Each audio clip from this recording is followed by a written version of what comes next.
السلام علیکم ورحمۃ اللہ وبرکاتہ۔ الحمدللہ رب العالمین، الصلاۃ والسلام علی سید الانبیاء والمرسلین، ختم النبیین محمد صلی اللہ علیہ وآلہ وسلم۔ پیاری بہنوں، اس ویڈیو میں آپ جانیں گی، کیا آپ جانتی ہیں کہ وہ کون سا درود ہے جسے اللہ سبحانہ تعالیٰ نے ہر نماز کا لازمی حصہ بنا دیا؟ وہ کون سا درود ہے جو قبولیت نماز، قبولیت دعا اور دل کے سکون کی ضمانت بن جاتا ہے؟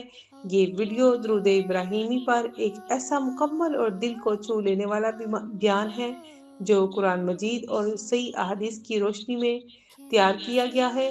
یہ بیان صرف علم نہیں دیتا بلکہ دل بدل دیتا ہے۔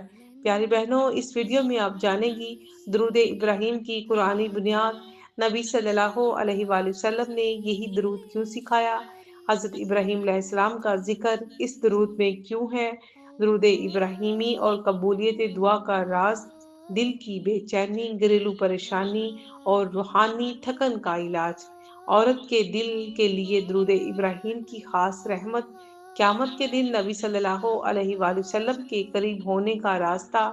یہ بیان خاص طور پر ان بہنوں کے لیے ہے جو تھک چکی ہیں، جو خاموشی سے سب کچھ سہ رہی ہیں اور جن کے پاس دعا کے الفاظ بھی نہیں بچے۔ اگر آپ نماز میں درود ابراہیمی صرف پڑھتی ہیں تو یہ ویڈیو آپ کو سکھائے گی اسے محسوس کیسے کرنا ہے۔ پیاری بہنوں، درود شریف ایک ایسی عظیم عبادت ہے جو مومن کے ایمان، دل اور زندگی میں برکت پیدا کرتی ہے۔ اللہ سبحانہ تعالیٰ نے خود اپنے حبیب صلی اللہ علیہ وآلہ وسلم پر درود بھیجا اور ہمیں بھی حکم دیا۔ سورۃ احزاب آیت نمبر 56 میں اللہ پاک فرماتے ہیں، ترجمہ: بسم اللہ الرحمن الرحیم، بے شک اللہ اور اس کے فرشتے نبی پر درود بھیجتے ہیں، اے ایمان والو تم بھی ان پر درود اور سلام بھیجا کرو۔ پیاری بہنوں، نبی صلی اللہ علیہ وآلہ وسلم نے فرمایا، جو مجھ پر ایک مرتبہ درود بھیجتا ہے اللہ تعالیٰ اس پر 10 رحمتیں نازل فرماتا ہے، اس کے 10 گناہ معاف ہوتے ہیں اور اس کے 10 درجات بلند کیے جاتے ہیں۔ سبحان اللہ۔ نبی صلی اللہ علیہ وآلہ وسلم نے فرمایا، قیامت کے دن میرے سب سے قریب وہ شخص ہوگا جو مجھ پر سب سے زیادہ درود بھیجتا ہے۔ سبحان اللہ۔ پیاری بہنوں، نبی صلی اللہ علیہ وآلہ وسلم نے فرمایا، جب تک بندہ مجھ پر درود بھیجتا رہتا ہے فرشتے اس کے لیے مغفرت کی دعا کرتے رہتے ہیں۔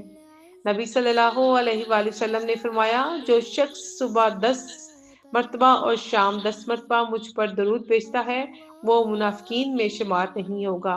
پیاری بہنوں، نبی صلی اللہ علیہ وآلہ وسلم نے فرمایا، ہر دعا آسمان و زمین کے درمیان رکی رہتی ہے جب تک نبی پر درود نہ بھیجا جائے۔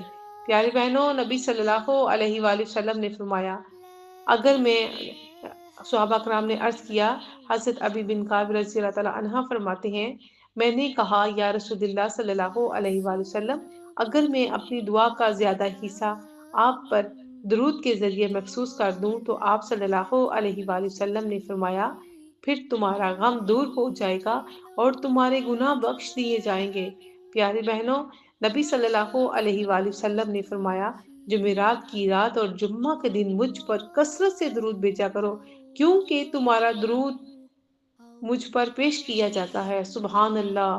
جمعے کے دن مجھ پر درود شریف کثرت سے پڑھا کرو کیونکہ یہ دن سب دنوں کا سردار ہے اور اس دن مجھ پر درود پیش کیا جاتا ہے۔ سبحان اللہ۔ پیاری بہنوں، اللہ سبحانہ تعالیٰ نے کتنے انعاموں سے نوازا، رحمت سے، برکت سے، فوری انعام، فوری درجات بلند، فوری گناہ معاف اور گھر میں رحمت، برکت اور دلوں میں نور۔ سبحان اللہ۔ اللہ سبحانہ تعالیٰ کی رحمتوں کا نزول، گناہوں کی معافی اور درجات کی بلندی، دلوں کا سکون اور نور، نبی صلی اللہ علیہ وآلہ وسلم کی شفاعت، دنیا آخرت کی کامیابی، فرشتوں کی دعائیں مغفرت، منافقت سے نجات۔ پیاری بہنوں، درود شریف مومن کی روح کو تازگی دیتا ہے اور دل کو نرم کرتا ہے اور آخرت میں نجات کا ذریعہ ہے۔ ہمیں چاہیے کہ دن رات درود کو اپنی عادت بنا لیں، خاص طور پر جمعرات کی رات اور جمعہ کے دن۔ پیاری بہنوں، درود شریف خوشبو ہے، نصیب بھی، تقدیر کا فیصلہ بھی۔ درود شریف وہ انمول خزانہ ہے جس کے اندر ایسی روحانی خوشبو چھپی ہے جو دلوں کو منور کرتی ہے، گھروں کو آباد کرتی ہے، نسلوں کو سنوار دیتی ہے۔ درود وہ نوری تسبیح ہے جسے اللہ والے ہاتھوں میں پکڑ کر سکون پاتے ہیں، اور ان کے لبوں سے وہ خوشبو اڑتی ہے جو عرش تک جا پہنچتی ہے۔ اللہ کے نیک بندوں نے ہمیشہ اپنے مخلصین کو درود کی محفلوں میں بلایا، اپنی نسلوں کو اس ذکر کی طرف متوجہ کیا اور فرمایا کہ درود وہ راز ہے جس سے نصیب بدلتے ہیں، دلوں میں نور اترتا ہے اور دعائیں قبول ہوتی ہیں۔ درود شریف صرف زبان کا ذکر نہیں بلکہ یہ روح کا سفر ہے، دل کی تلاوت ہے، محبت مصطفیٰ صلی اللہ علیہ وآلہ وسلم کی سند ہے۔ پیاری بہنوں، جو درود پڑھتا ہے وہ بد نصیب نہیں ہو سکتا، جو درود پڑھتا ہے وہ محروم نہیں ہو سکتا۔ درود پڑھنے والے سے اللہ راضی ہوتا ہے۔ نبی صلی اللہ علیہ وآلہ وسلم مسکراتے ہیں، فرشتے قربت اختیار کرتے ہیں۔ درود شریف وہ روشنی ہے جو نسلوں میں اترتی ہے۔ پیاری بہنوں، جو گھروں میں درود پاک بن کر چمکتی ہے، جو دلوں کو ویرانیوں کو بہار میں بدل دیتی ہے۔ موجودہ دور کی بے چینی، ڈپریشن اور دل کی اداسیوں سے بچنے کا سب سے بڑا علاج درود شریف ہے۔ جو بندہ درود پاک پڑھتا ہے، اللہ سبحانہ تعالیٰ اس کے رزق میں وسعت دیتا ہے، دل میں قرار دیتا ہے، زندگی میں آسانیاں عطا فرماتا ہے اور آخرت میں نبی صلی اللہ علیہ وآلہ وسلم کی شفاعت نصیب فرماتا ہے۔ بہنوں، آؤ محبت کے اس سفر کو شروع کریں اور دل کی دنیا کو جگمگانے دیں اور ہر طرف ایک ہی آواز پھیلائیں، اللہم صلی علی محمد وعلی آل محمد۔ پیاری بہنوں، اس پیغام کو شیئر کریں۔ ہماری بہت دعائیں درود شریف کی پوسٹ شیئر کرنے والوں کے لیے۔ پہلے بھی آپ سب کی وجہ سے ہزاروں بہنیں درود شریف کا ورد شروع کر چکی ہیں۔ الحمدللہ، اللہ سبحانہ تعالیٰ آپ کو اور ہم سب کو اپنی نظر رحمت میں رکھے اور درود پاک پڑھتے رہیں اور پڑھاتے رہیں۔ اس پیغام کو شیئر کریں، یہ آپ کے لیے بھی صدقہ جاریہ بنے گا۔